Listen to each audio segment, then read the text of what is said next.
El 7 de diciembre de 1941, tras el ataque a Pearl Harbor, Estados Unidos entró oficialmente en la Segunda Guerra Mundial. La Marina estadounidense, frente a la expansión japonesa en el Pacífico, necesitaba medios rápidos, versátiles y de bajo costo para enfrentar a las embarcaciones enemigas en zonas costeras, archipiélagos y rutas de suministro. En este contexto, surgieron los PT Boats, Patrol Torpedo Boats, lanchas patrulleras torpederas, pequeñas lanchas de ataque veloces, armadas con torpedos, ametralladoras y cañones ligeros, diseñadas para sorprender a fuerzas mucho mayores. Estas embarcaciones, que inicialmente despertaron escepticismo entre los oficiales navales tradicionales, pronto demostraron su utilidad en misiones de reconocimiento, ataques nocturnos y emboscadas contra buques japoneses. Con poco más de 24 metros de eslora, un desplazamiento inferior a 60 toneladas y motores Packard que les permitían velocidades superiores a los 40 nudos, los PT Boats representaban una innovación radical en la guerra naval. Para Japón, habituado a enfrentar acorazados y cruceros como símbolos del poder marítimo, el impacto psicológico de estas pequeñas embarcaciones sería profundo. Informes japoneses registraban sorpresa y frustración ante la audacia con que los americanos empleaban los PT Boats en aguas restringidas, aprovechando la oscuridad y la movilidad para atacar blancos mayores y luego desaparecer antes de que la artillería pesada pudiera reaccionar. La entrada de estos barcos en la guerra reflejaba también el cambio estratégico de Estados Unidos. No solo confrontar al enemigo con grandes escuadras, sino desgastarlo en múltiples puntos, forzándolo a dividir recursos y exponiendo su flota de suministro y apoyo logístico. Los PT Boats se hicieron conocidos como los mosquitos del Pacífico, pequeños, ruidosos e insistentes, capaces de causar daños desproporcionados a su tamaño. Su empleo en batallas como Filipinas, Guadalcanal y las Islas Salomón demostraría que, en una guerra marcada por colosales buques de acero, había espacio para la audacia de barcos de madera, conducidos por tripulaciones reducidas, pero altamente motivadas. La reacción japonesa a esta arma sorpresa se caracterizaría por la adaptación táctica y el intento de neutralizar al nuevo enemigo. Aún así, los PT Boats dejarían un legado de audacia e innovación en el campo de la guerra naval. El concepto de los patrulleros torpederos surgió ya en la década de 1930, cuando la Marina de los Estados Unidos buscaba embarcaciones ligeras para operaciones litorales. La inspiración provenía de experiencias británicas e italianas con torpederos de alta velocidad, que demostraban cómo unidades pequeñas podían amenazar a buques mucho mayores en aguas restringidas. Sin embargo, en los EE-U había una fuerte resistencia dentro de la Marina, que priorizaba a los acorazados y cruceros como núcleo de la fuerza naval. El escenario comenzó a cambiar en 1938, cuando el Bureau of Construction and Repair, Oficina de Construcción y Reparación, lanzó una competencia entre astilleros privados para diseñar prototipos de lanchas torpederas.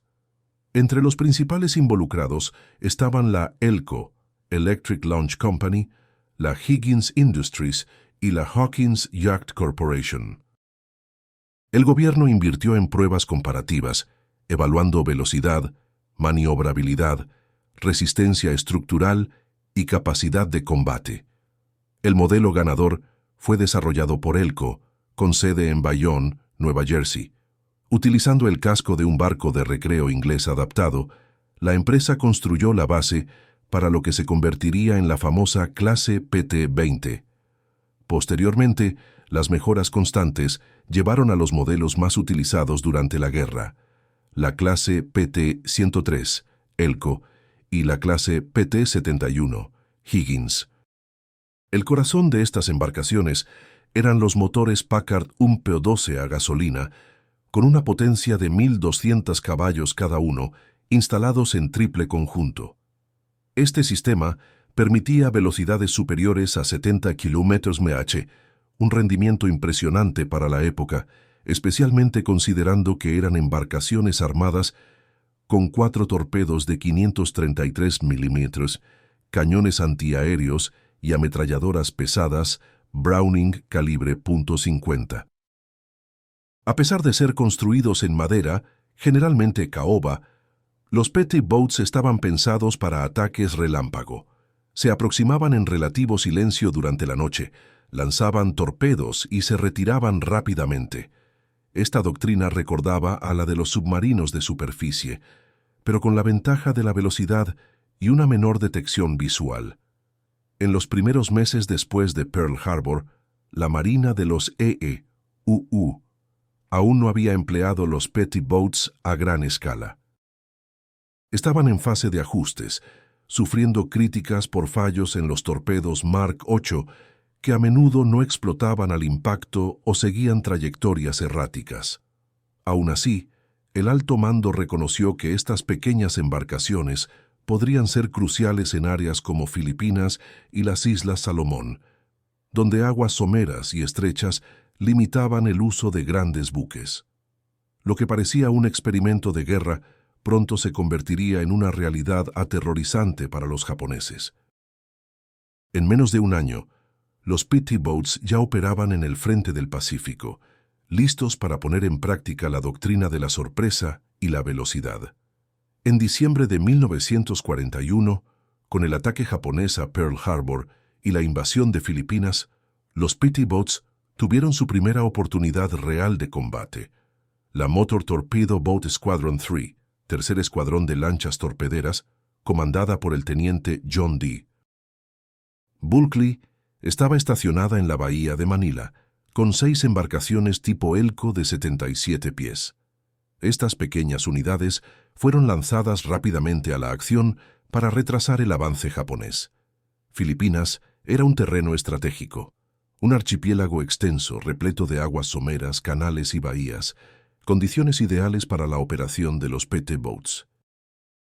Mientras los acorazados americanos estaban fuera de combate tras Pearl Harbor, las pequeñas embarcaciones se convirtieron en una de las pocas alternativas para desafiar el poder naval japonés en la región.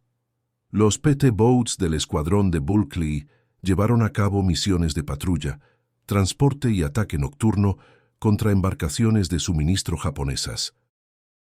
A pesar de los fallos crónicos de los torpedos Mark VIII, su presencia constante forzó al enemigo a reforzar la protección de convoyes y a desplazar recursos para enfrentar barcos que, en términos de costo y tamaño, eran insignificantes en comparación con la flota imperial.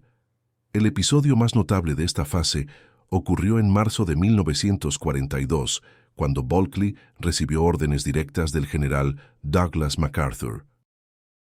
Con la caída inminente de Corregidor, MacArthur necesitaba ser retirado secretamente de Filipinas para reorganizar la defensa aliada desde Australia. La misión recayó en los petty boats.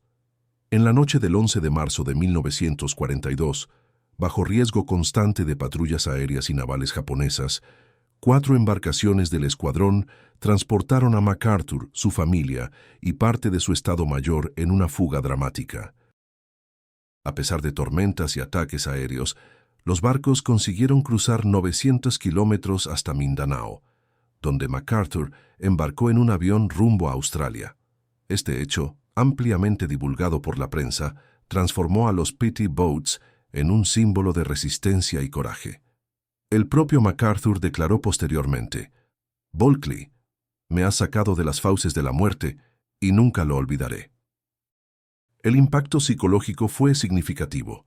Una flota de pequeñas embarcaciones de madera había logrado lo que los grandes buques no podían, desafiando el dominio japonés en pleno inicio de la guerra. La experiencia en Filipinas consolidó la doctrina de empleo de los petty boats: acción rápida, sigilo nocturno y ataques contra blancos de oportunidad.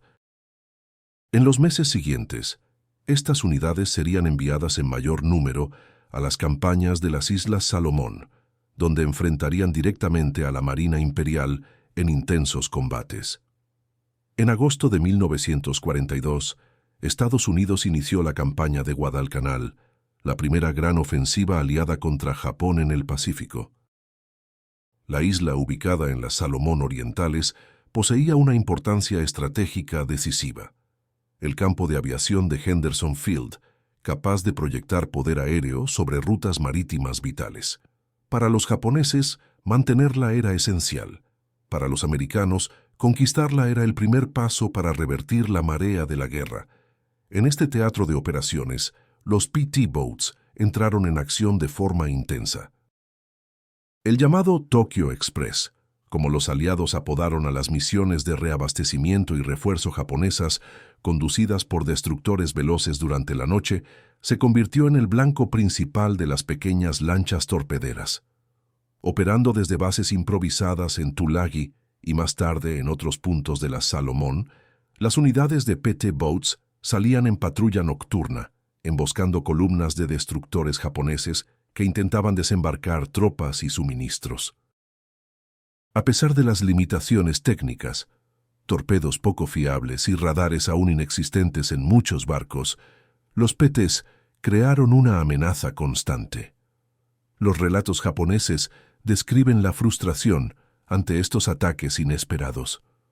Un destructor enemigo, con un costo de decenas de millones de dólares, podía ser seriamente dañado o incluso hundido por un barco de madera impulsado por motores de gasolina. Incluso cuando no lograban el éxito en sus disparos de torpedos, los PT Boats obligaban a los japoneses a maniobrar a alta velocidad, desorganizando las operaciones de desembarco. Las condiciones de combate eran brutales.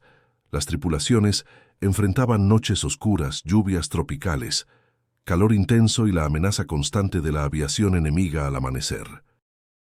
En muchas ocasiones, los PT Boats acabaron sirviendo de señuelo, atrayendo el fuego de los destructores para permitir que las fuerzas mayores de la Marina de los EE.UU se posicionaran. Fue también en Guadalcanal que las unidades recibieron algunas de sus primeras mejoras: torres dobles con ametralladoras Browning calibre .50, cañones Oerlikon de 20 mm e incluso piezas improvisadas como morteros o cañones automáticos capturados. Cada barco reflejaba la creatividad de las tripulaciones que adaptaban sus embarcaciones de acuerdo con la necesidad inmediata. Aunque los resultados prácticos contra el Tokyo Express hayan sido mixtos, pocas pérdidas japonesas confirmadas efectivamente por torpedos de PT, el efecto psicológico fue enorme. La presencia de estos barcos forzó a la Marina Imperial a cambiar tácticas, aumentando la presión logística en una campaña ya marcada por la dificultad de mantener los suministros. La batalla por Guadalcanal reveló el verdadero valor de los PT Boats, no solo como arma letal, sino como elemento de desgaste continuo, imponiendo miedo, retraso e incertidumbre al enemigo. A medida que la guerra avanzaba en el Pacífico, los PT Boats pasaron por constantes adaptaciones. Las primeras versiones, equipadas con 4 torpedos Mark 8 en lanzadores laterales, pronto se mostraron limitadas. Muchos torpedos fallaban y el peso dificultaba la maniobrabilidad. En respuesta, la Marina de los EU adoptó los más modernos Mark 13, más ligeros y fiables, lanzados desde rieles en lugar de tubos. Esta modificación aumentó la flexibilidad y la velocidad de los disparos. El armamento defensivo también evolucionó. Originalmente concebidos para atacar grandes buques, los PT Boats pronto se dieron cuenta de que su mayor amenaza provenía de aeronaves y pequeñas embarcaciones japonesas. Así, cada barco se convirtió en una plataforma única, adaptada por la propia tripulación. Era común encontrar torres dobles con ametralladoras Browning calibre .50, cañones antiaéreos Oerlikon de 20 mm y en algunos casos incluso cañones Bofors de 40 mm instalados improvisadamente en la popa. Algunos PT Boats recibieron morteros de 60 mm, cañones automáticos de 37 mm retirados de casas P-39 Airacobra e incluso armas capturadas a los japoneses. Esta flexibilidad los transformó en embarcaciones polivalentes, capaces de enfrentar desde aviones en picada hasta barcazas de desembarco fuertemente armadas. Otra innovación crucial fue el radar de corto alcance. A partir de 1943, muchos PT Boats fueron equipados con el radar SO, que permitía localizar buques enemigos durante la noche o bajo la niebla, una ventaja táctica decisiva. Esta tecnología compensaba la vulnerabilidad de los barcos, ya que dependían de la sorpresa y la velocidad para sobrevivir. La estructura de madera, a menudo considerada un punto débil, también trajo beneficios inesperados. Los proyectiles de gran calibre atravesaban el casco sin detonar, reduciendo los daños fatales en comparación con buques blindados. Sin embargo, los motores de gasolina y la falta de blindaje hacían que cualquier incendio fuera casi siempre letal para la tripulación. Desde el punto de vista estratégico, los petty boats pasaron a ser empleados no solo en ataques a buques de guerra, sino en misiones variadas: reconocimiento avanzado, desembarco de comandos, evacuación de heridos e incluso rescate de pilotos derribados. Esta versatilidad amplió aún más su valor en el frente del Pacífico. Para los japoneses, esta multiplicidad de funciones hacía que la amenaza fuera aún más impredecible. No era posible saber si un grupo de PT Boats atacaría convoyes, interceptaría patrullas costeras o surgiría para evacuar tropas aliadas. Esta incertidumbre reforzaba la percepción de que los mosquitos del Pacífico estaban en todas partes. En 1943, durante la consolidación de la campaña en las Islas Salomón, los petty boats encontraron un nuevo y decisivo enemigo: las barcazas de suministro japonesas, conocidas como Daihatsu y otras variantes. Estas embarcaciones de fondo plano eran utilizadas para transportar tropas, municiones y alimentos a guarniciones aisladas, navegando cerca de la costa y en aguas someras, donde los destructores americanos no podían operar. Para el alto mando japonés, estas barcazas eran la última solución ante el creciente dominio aéreo y naval aliado. La aviación americana había hecho peligrosa la navegación de convoyes mayores, y solo embarcaciones pequeñas y discretas conseguían escapar de los bombardeos.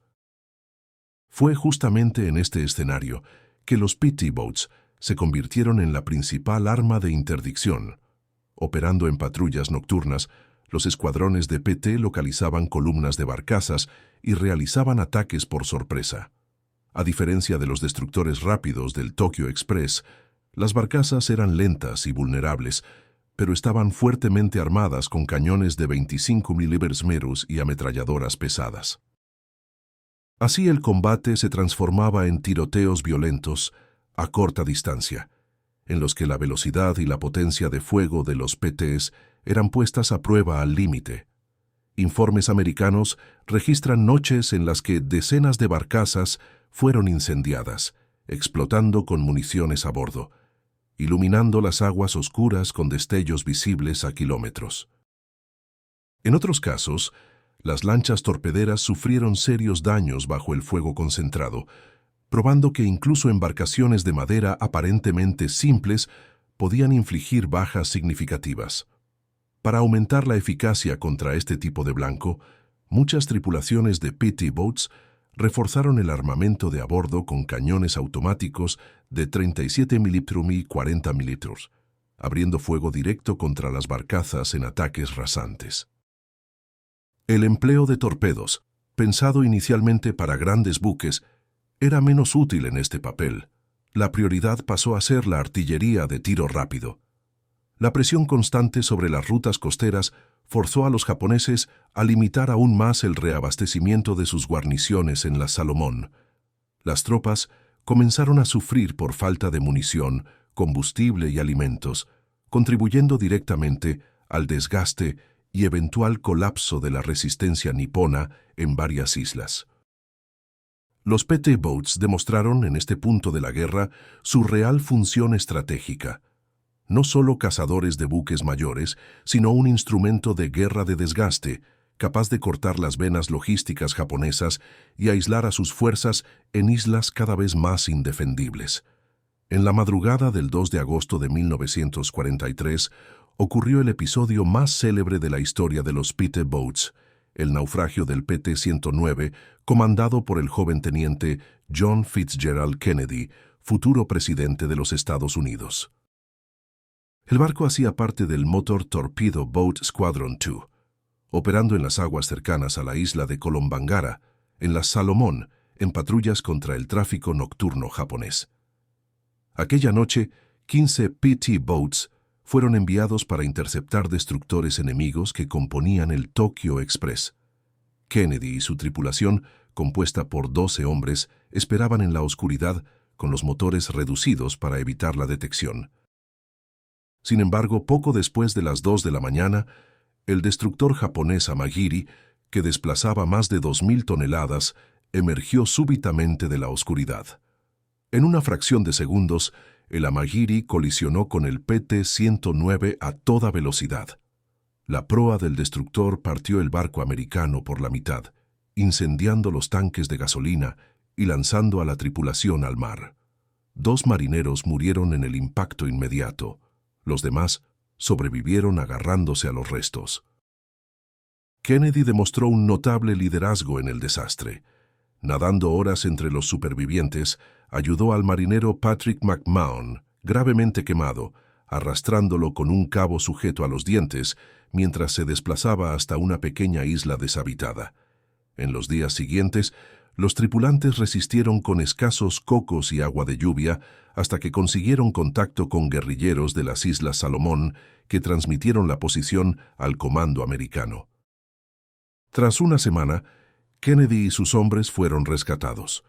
El episodio se convirtió en un hito de la propaganda de guerra, simbolizando la coraje y la resiliencia de los tripulantes de los PT Boats ante fuerzas abrumadoramente superiores. El caso del PT-109 también expuso las limitaciones de estas embarcaciones: vulnerabilidad extrema a colisiones, incendios devastadores y pocas posibilidades de supervivencia contra buques de gran porte en mar abierto. Aún así, el impacto moral fue poderoso. La imagen del joven teniente rescatando a sus hombres entró en la memoria colectiva americana, reforzando la leyenda de los mosquitos del Pacífico.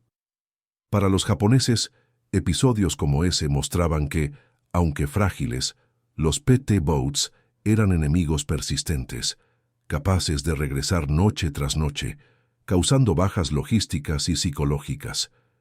En cada emboscada, en cada patrulla, ellos reafirmaban la doctrina de la audacia sobre el tamaño.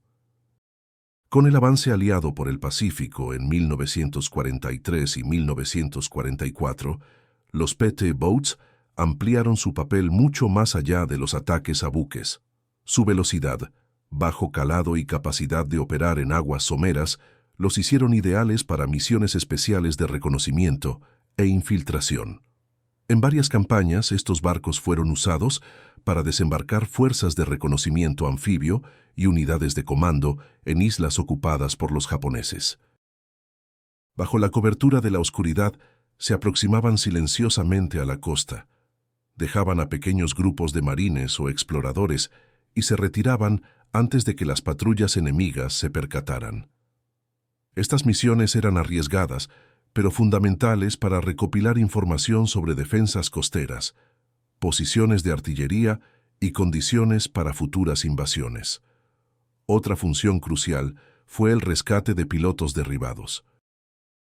A partir de 1943, con el creciente dominio aéreo aliado, las batallas en el Pacífico resultaban en decenas de aviadores cayendo al mar cada semana.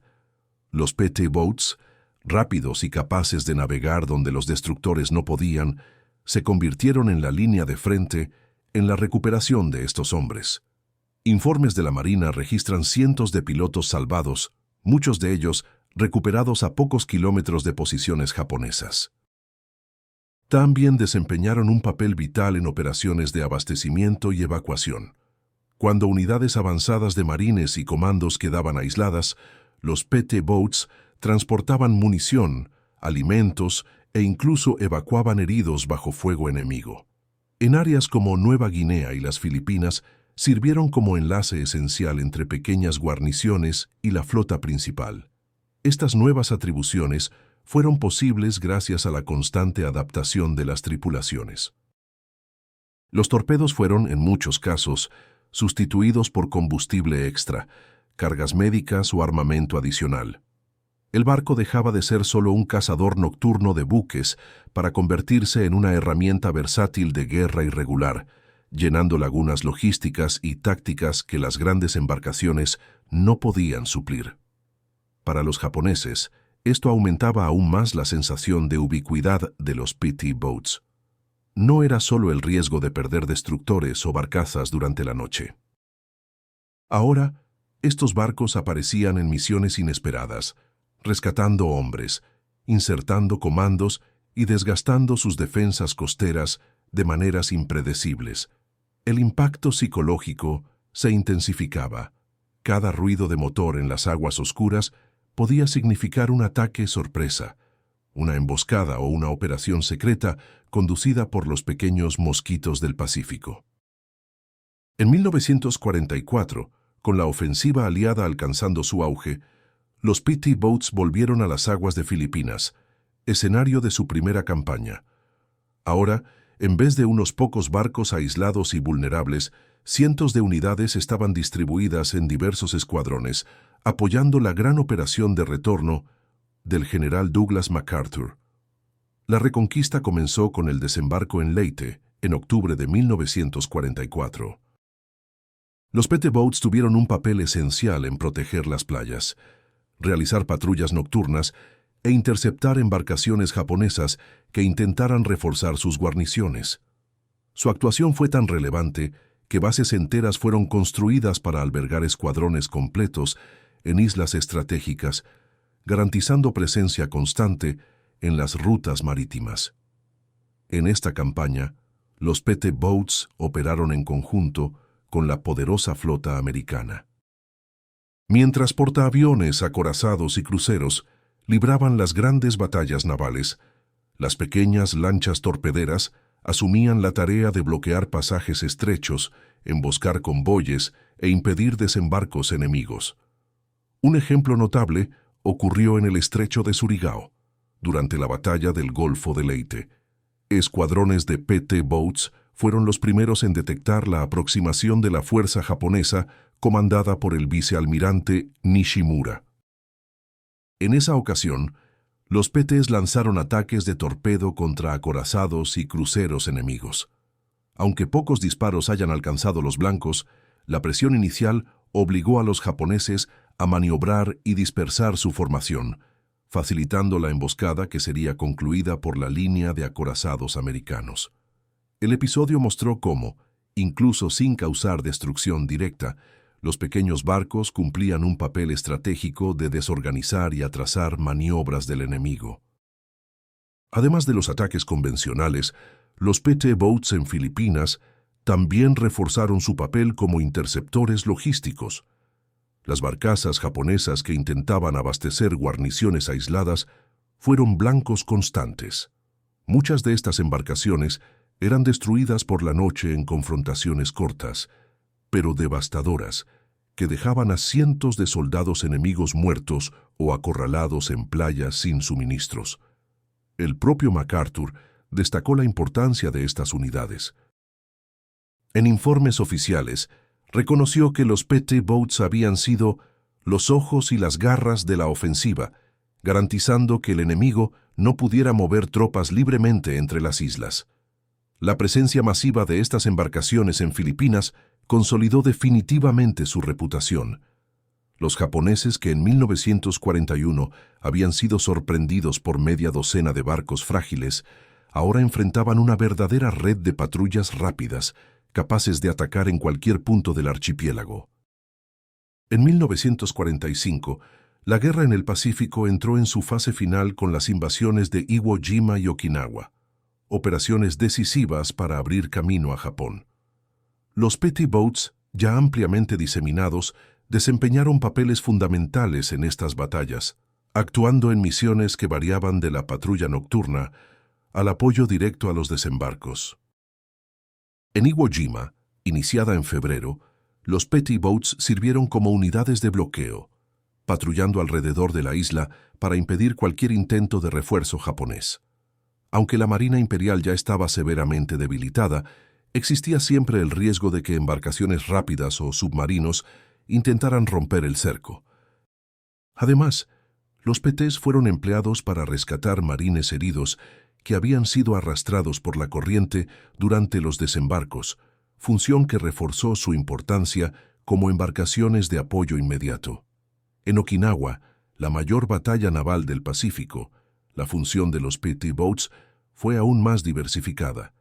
Patrullaron constantemente las aguas cercanas a la isla, cazando barcazas suicidas japonesas, pequeñas embarcaciones cargadas de explosivos destinadas a atacar buques aliados. En estas acciones, los PT Boats se involucraron en intensos combates de corta distancia, usando sus ametralladoras y cañones automáticos para destruir las amenazas antes de que alcanzaran blancos mayores. Otra tarea crítica fue el rescate de pilotos. Durante la batalla de Okinawa, la aviación americana realizó miles de salidas diarias contra blancos terrestres y navales japoneses, y las pérdidas fueron significativas. Los PT Boats actuaban como unidades de búsqueda y salvamento cercanas a las líneas enemigas, retirando a aviadores derribados en situaciones de extremo riesgo. Estas operaciones ocurrían bajo constante amenaza de los kamikazes, que transformaron Okinawa en uno de los combates más sangrientos de la guerra. Varios PT Boats fueron alcanzados en ataques aéreos, pero su maniobrabilidad les daba mayores posibilidades de escapar en comparación con embarcaciones mayores. Aunque no participaron directamente del bombardeo pesado o de las confrontaciones navales de gran escala, los PT Boats fueron esenciales para mantener la seguridad del cerco, controlar el tráfico costero y reducir las posibilidades de contraataque japonés. Su presencia constante reforzaba la red de vigilancia americana, cerrando cualquier brecha que pudiera ser explotada por el enemigo. Al final de Okinawa, quedó evidente que los PT Boats habían completado su evolución. De embarcaciones experimentales usadas casi por desesperación en Filipinas en 1941, se convirtieron en parte integral de la estrategia naval de los EEU, adaptándose a cada nueva necesidad del frente. Desde el punto de vista japonés, los PT Boats representaban una amenaza desproporcionada a su tamaño. Informes de inteligencia de la Marina Imperial describen estas embarcaciones como barcos invisibles, que surgían súbitamente durante la noche, atacaban y desaparecían antes de una reacción efectiva. La dificultad en rastrearlos y la velocidad con que maniobraban creaban una sensación constante de vulnerabilidad. Las primeras veces en que los japoneses enfrentaron a los PT Boats estuvieron marcadas por la sorpresa y el desprecio. Muchos oficiales consideraban que pequeñas lanchas de madera no podrían causar daños serios a una marina equipada con destructores, cruceros y acorazados. Sin embargo, a lo largo de 1942 y 1943, los informes comenzaron a registrar crecientes pérdidas logísticas, barcazas de suministro destruidas, convoyes atrasados, tropas hambrientas en guarniciones aisladas, todo resultado directo de la acción persistente de los mosquitos del Pacífico. Esta presión tuvo un impacto psicológico notable. Para los marineros japoneses, patrullar áreas costeras o realizar reabastecimientos nocturnos se volvió sinónimo de riesgo extremo. El ruido distante de los motores Packard, incluso amortiguado, era suficiente para generar alarma. La incertidumbre sobre dónde y cuándo serían atacados corroía la moral. Del lado americano, este efecto era ampliamente explotado. Boletines militares y comunicados de propaganda destacaban los relatos de embarcaciones japonesas hundidas y convoyes interrumpidos. Aunque en muchos casos los daños materiales no fueran tan grandes como se anunciaba, la percepción de eficacia aumentaba la reputación de los PT Boats como arma sorpresa. La inteligencia japonesa también reconoció la versatilidad de estas unidades. Documentos capturados después de la guerra revelan que el comando nipón pasó a clasificarlos no solo como torpederos, sino como barcos multifuncionales, capaces de ejecutar transporte, evacuación, rescate y acoso constante. Esta imprevisibilidad obligaba a los japoneses a desplazar recursos desproporcionados para enfrentarlos, incluyendo aviones de patrulla y cañoneras dedicadas exclusivamente a cazarlos. Con el tiempo, el simple hecho de que los petty boats estuvieran presentes en determinada región ya era suficiente para alterar planes japoneses. En varios casos, convoyes fueron cancelados o redireccionados por miedo a emboscadas nocturnas. La arma sorpresa, que muchos habían subestimado en 1941, se había convertido en un factor de desgaste continuo hasta los últimos meses de la guerra. La vida a bordo de los petty boats estaba marcada por constante tensión e improviso, a diferencia de las grandes embarcaciones de la Marina de los EEU, donde cientos de hombres compartían funciones. Cada lancha torpedera tenía solo de 12 a 17 tripulantes. Esto significaba que todos debían dominar múltiples tareas: operar armamentos, realizar mantenimiento de los motores, navegar en condiciones adversas e incluso prestar primeros auxilios en combate. El espacio era extremadamente limitado. Los barcos, con poco más de 24 metros de eslora, poseían solo camarotes apretados y mal ventilados. El calor tropical, el olor constante a gasolina y aceite y la falta de confort formaban parte del cotidiano. Muchos marineros dormían a la intemperie, sobre la cubierta, aprovechando momentos de calma entre patrullas nocturnas. La alimentación también reflejaba las condiciones precarias. En lugar de las cocinas completas de los buques mayores, los tripulantes improvisaban comidas simples en pequeños hornillos, muchas veces con raciones enlatadas. En campañas como las de las Islas Salomón, el abastecimiento irregular significaba que faltaban hasta elementos básicos, obligando a las tripulaciones a depender de suministros improvisados. El peligro era constante. Los tanques de combustible a gasolina, que garantizaban la velocidad de los petty boats, eran también su mayor vulnerabilidad. Un único impacto de proyectil incendiario podía transformar la embarcación en una bola de fuego. Por eso, los marineros vivían con la conciencia de que cada patrulla nocturna podría ser la última. A pesar de esto, había un fuerte espíritu de camaradería. Las tripulaciones estaban compuestas por hombres jóvenes, muchos recién salidos del entrenamiento básico, que formaban lazos intensos ante la experiencia compartida de riesgo. Las historias de improviso son numerosas, desde instalar cañones retirados de aviones derribados hasta reforzar el blindaje con sacos de arena o planchas de acero recuperadas. El comandante de cada petty boat tenía un papel central, muchas veces liderando con el ejemplo directo. A diferencia de los oficiales en grandes buques, estos líderes compartían las mismas condiciones de vida que sus hombres, dormían en los mismos espacios apretados y enfrentaban los mismos peligros. Esto creaba una relación de confianza y respeto que fortalecía la cohesión de la tripulación. Este cotidiano duro y arriesgado también contribuyó al mito de los petty boats.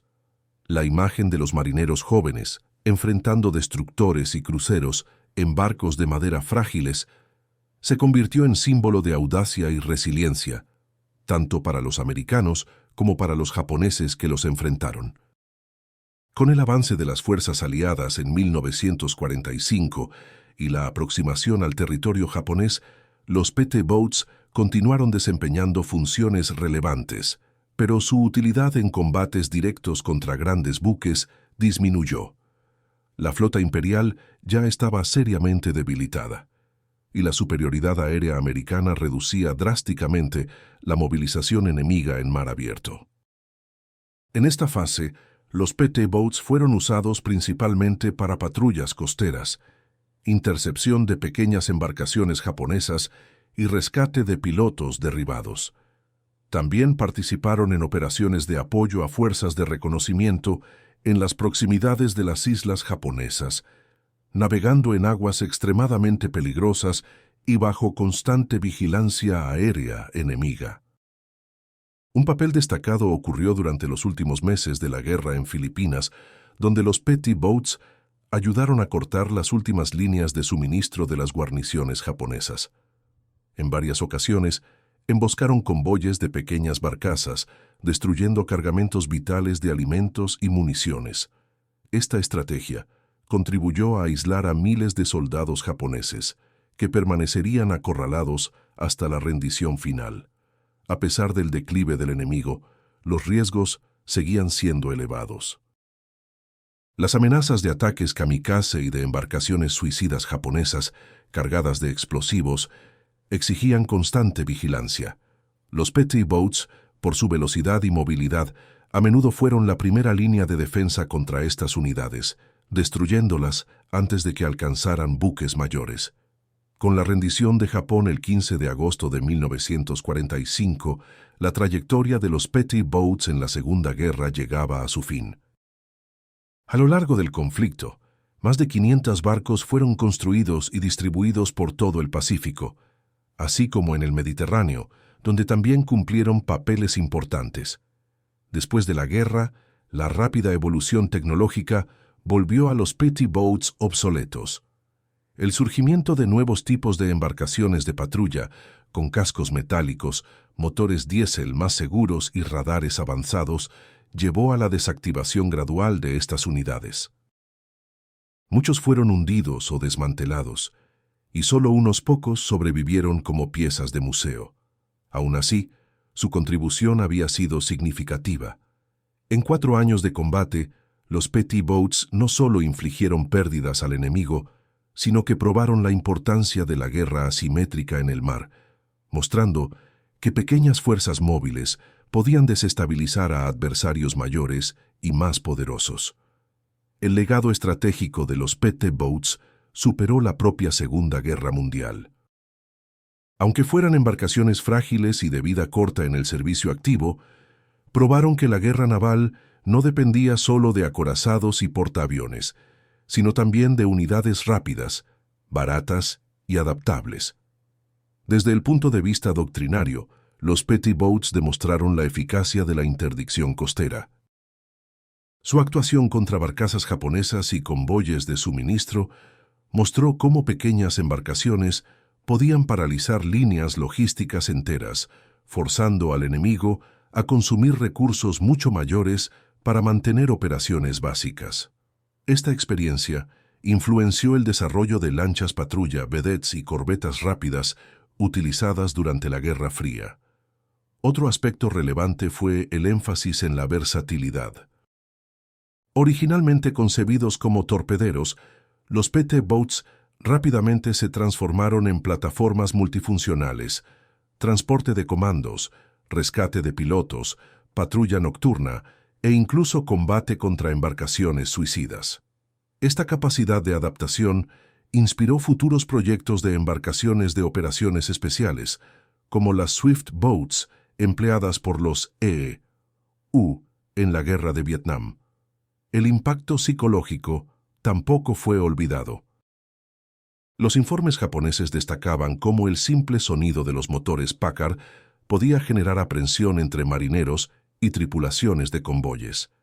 Esta guerra psicológica, basada en el miedo a la sorpresa y al ataque invisible, anticipó el uso moderno de embarcaciones rápidas para operaciones de choque. Incluso en términos de propaganda, los petty boats dejaron una marca profunda. La huida de MacArthur de Filipinas y el episodio del PT-109 de John F. Kennedy consolidaron la imagen de estas embarcaciones como símbolos de coraje desproporcional ante fuerzas abrumadoras. Para el público americano, se convirtieron en íconos de resiliencia, comparables a los submarinos y a los marines en combates terrestres.